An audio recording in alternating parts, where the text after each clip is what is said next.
네, 교회는 예수 그리스도를 믿고 그 사랑을 나누며 하나님 나라의 확장을 위한 사명을 가지고 살아가는 사람들이 모여 있는 곳, 이런 공동체입니다.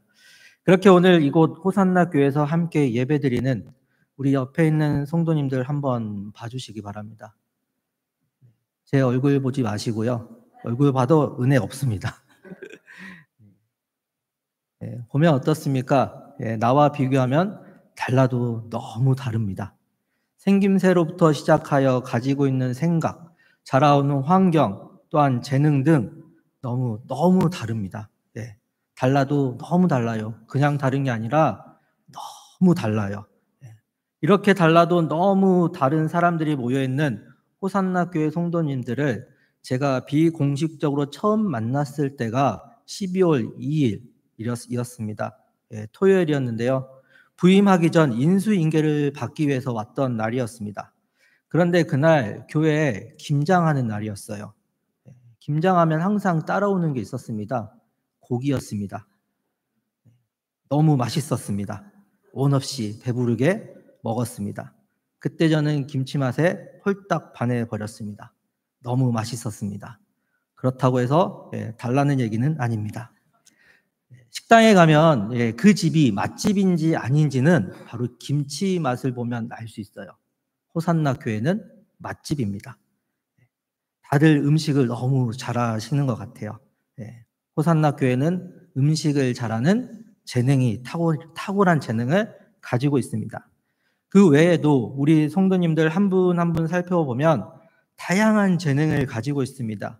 인테리어 하시는 분, 설비하시는 분, 전기하시는 분, 정말 우리 호산나 교회 성도님들 모이면 건물 하나는 뚝딱 지을 수 있는 그런 재능을 가지고 있다라고 담임 목사님과 심심치 않게 말을 하고 있습니다. 또한 찬양을 잘 하시는 분들도 계시고 음향 장비를 잘 만지시는 분들도 계시고 악기를 다룰 줄 아시는 분들도 계시고 최근에는 붕어빵 재능도 가지신 분들이 생겨났습니다. 이러한 재능을 성경에서는 은사라고 합니다. 은사는 카리스마톤으로 선물이라는 뜻에 이 카리스마의 복수형을 사용하고 있는데 하나님께서 우리에게 베풀어 주신 다양한 선물이라는 뜻입니다. 그렇게 하나님께서는 우리에게 다양한 은사, 재능이라는 선물을 베풀어 주시고 그 선물을 받은 우리들이 이 호산나 교회에 모여서 하나님 나라를 위해 살아가고 있습니다. 그래서 어린이날 아이들이 부모로부터 선물을 받듯이 어린이날인 오늘 우리 아버지께 저는 선물을 하나 받고 싶습니다. 찬양을 잘하는 은사를 받았으면 좋겠습니다. 금요기도에 오시는 분들은 제가 다니는 스쿨을 알고 있어요. 유주스쿨이라고 저의 아내가 거기 대표님이고 선생님이십니다. 그래서 대표님에게 남자가 여자한테 어떻게 해야 하는지, 이런 상황에서는 어떻게 말을 해야 하는지, 행동은 어떻게 해야 하는지 다양한 가르침을 받고 있습니다. 근데 대표님도 8년을 넘게 저에게 노래를 가르치지만 이건 안 되겠대요. 대표님 영역이 아니랍니다.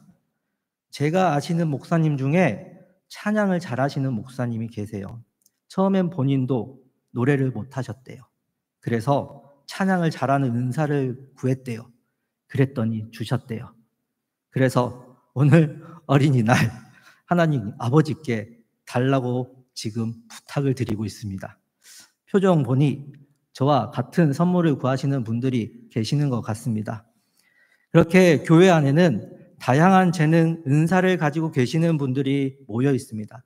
오늘 본문 말씀 앞에 있는 고린도전서 12장, 그걸 우리는 은사장이라고 합니다. 12장을 보면 다양한 은사들을 열거하고 있습니다. 가르치는 은사, 병 고치는 은사, 예언의 은사, 방언의 은사, 방언을 통역하는 은사 등 이 모든 은사들이 하나님께서 우리에게 주시는 선물이라는 겁니다. 그런데 이 선물을 주시는 이유가 있다는 거예요. 그 이유에 대해서 고린도전서 12장 7절에서는 이렇게 말씀하고 있습니다. 각 사람에게 성령을 나타내심은 유익하게 하려 하심이라. 또한 14장 12절에서 또한 이렇게 말씀하고 있어요. 그러므로 너희도 영적인 것을 사모하는 자인즉 교회의 덕을 세우기 위하여 그것이 풍성하기를 구하라. 바로 성령 하나님을 통하여 우리에게 다양한 은사를 주시는데 그 은사를 개인의 진리를 추구하기 위해 사용하는 것이 아니라 교회의 덕을 세우는 데 사용하라는 겁니다.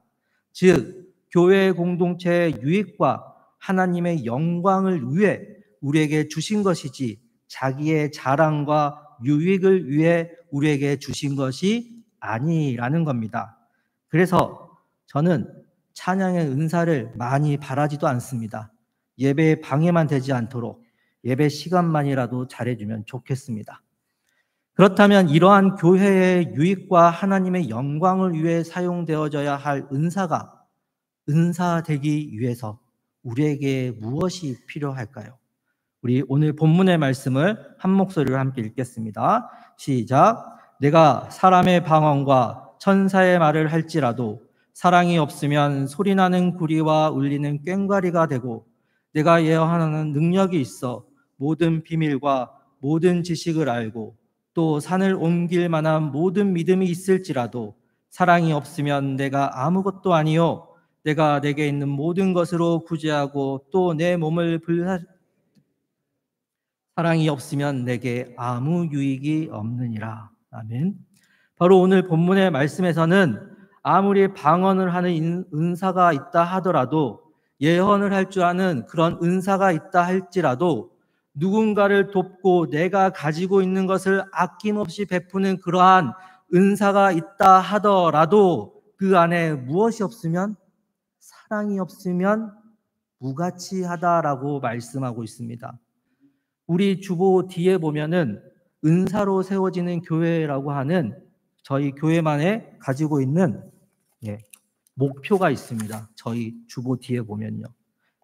그런데 이러한 은사, 처음에도 말씀드렸지만 우리 교회 건물 하나 뚝딱 만들 수 있는 그런 은사를 가지고 계신 분들도 많으시고 음식 재능을 가지신 분들도 많습니다.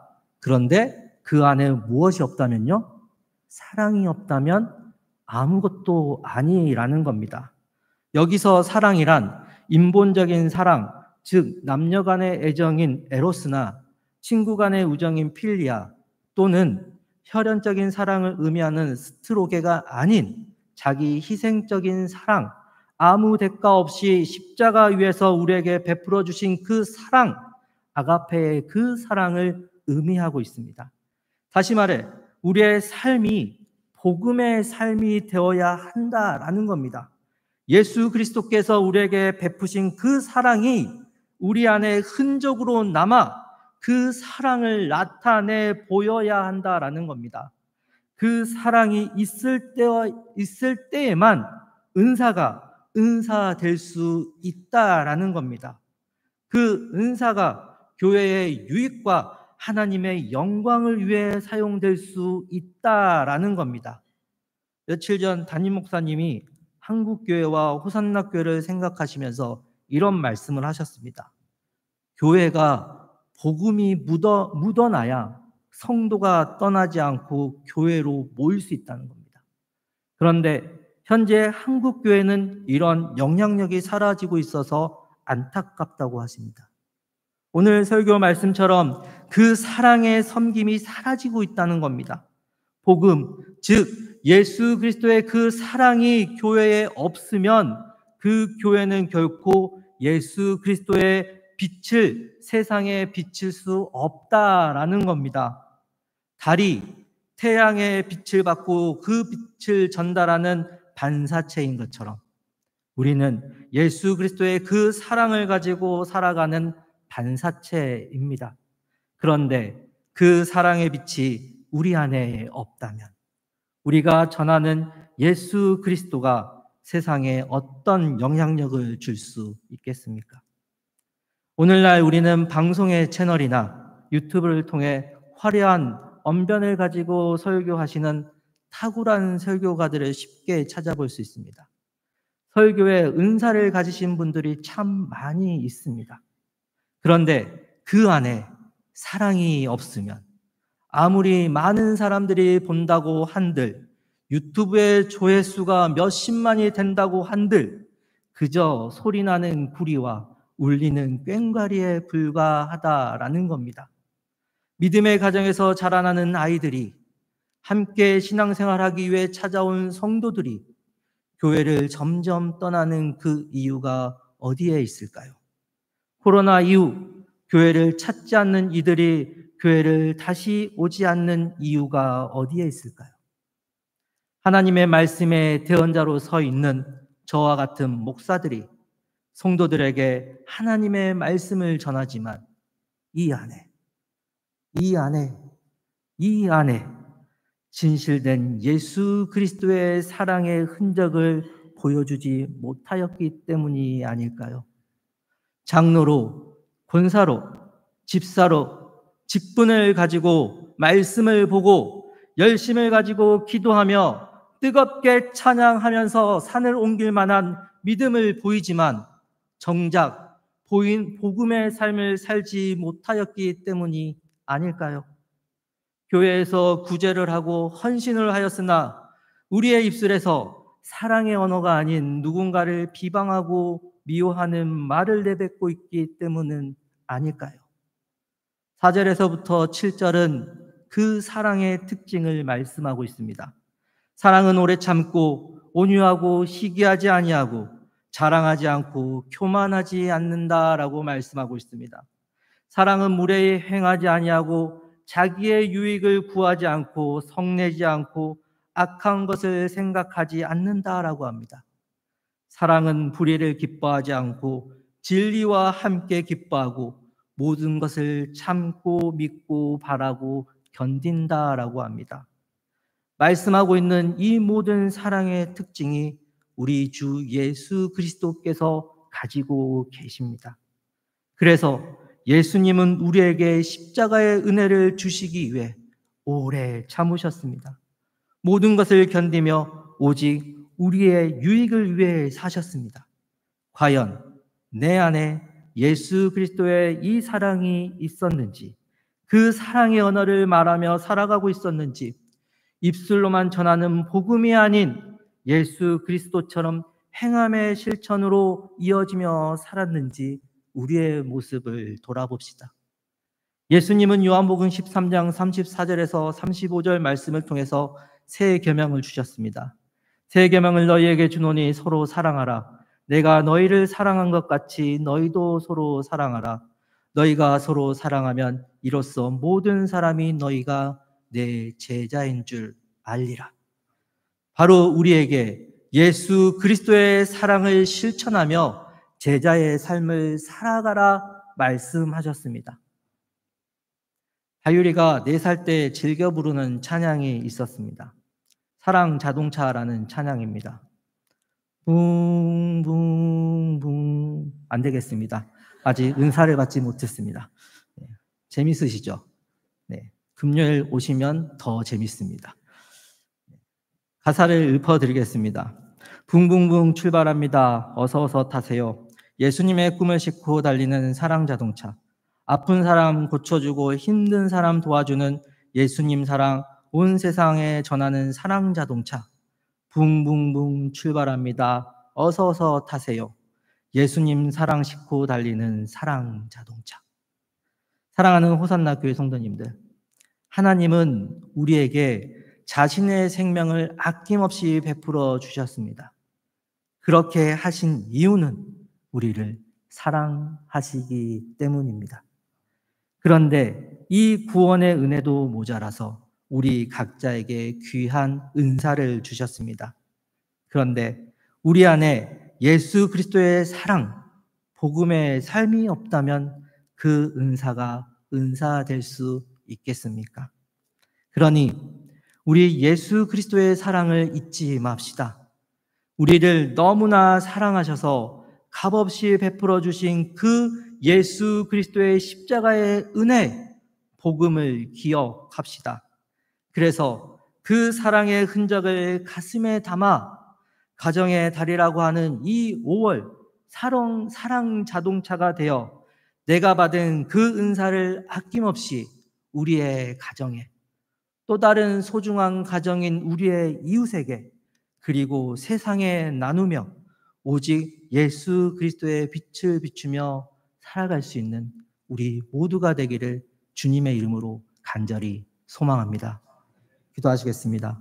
사랑이 많으신 하나님 아버지, 우리에게 베풀어 주신 구원의 은혜와 사랑을 주시니 감사합니다. 그런데 이것도 모자라 우리 각자에게 귀한 은사를 주시니 또한 감사합니다.